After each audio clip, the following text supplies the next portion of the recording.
Time Machine VR set in the not so distant future where global warming has released an ancient and dangerous virus. It's now killing off humanity. We cannot stop it. We're counting on you. In sort of a last-ditch effort, we're sending scientists into the past to try to find the origins of the virus. And scan these fantastic underwater creatures so that you can unlock the key to solving this epidemic and killing the virus.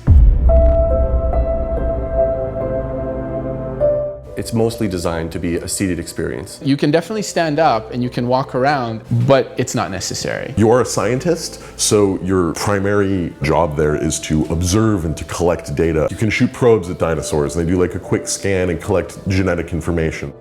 Minority Media is a company that makes video games. Specifically, we're focused on making just virtual reality games.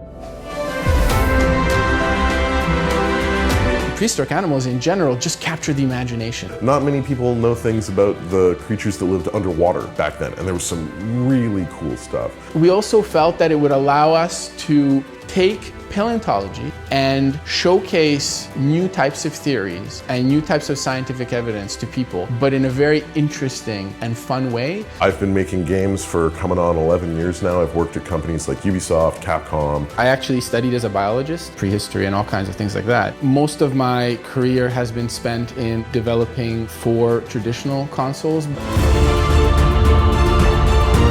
In order to make sure that the creatures in Time Machine were scientifically viable, we worked really closely with a paleontologist, Dr. Larson from McGill University. We make sure that we got all of the shapes and textures of the dinosaurs, and even the animations, the way they move, as realistic as possible, based on true science. We really wanted something that was scientifically accurate, and we wanted it to be up to the newest findings in the paleontologist world. So it was a really, really nice collaboration. The way they were created, the way they looked in terms of textures, colors, and everything, and even the way that their skin would be like in the material in the engine. Time Machine itself is not an educational game. That was not our focus when we made it. We wanted it to be plausible, we wanted it to be scientifically accurate, but we never sat down and went, well, how can we make sure people learn this stuff?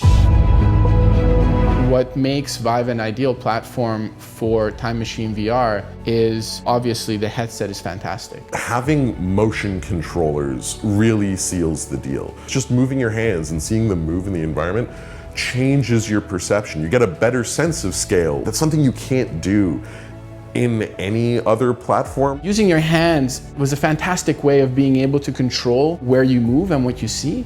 Very smooth and very comfortable. It's incredible how people come back and their eyes are this big and they just go, holy smokes, that was amazing. I just want more. The end goal is to give people this opportunity to see these creatures that most people didn't even know existed. There's a gigantic array of amazing creatures to explore and to discover. I really want to trigger that sense of exploration. And I feel like this is a really good way to find a pocket of our world that people haven't explored yet.